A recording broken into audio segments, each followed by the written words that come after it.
Hichilema addressed virtually the SADC summit and did not mention his reasons he boycotted the summit, but everyone knows it's because of the diplomatic tensions between him and Mnangagwa.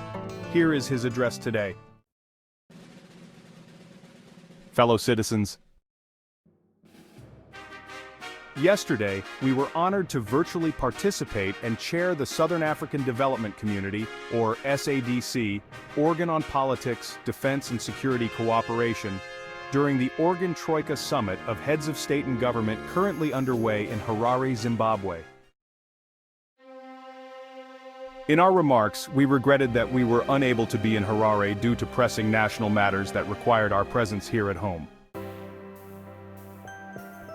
We thank their excellencies for their invaluable support rendered to us and indeed Zambia during our tenure as chairperson of the organ. Hakainde Hichilema, President of the Republic of Zambia.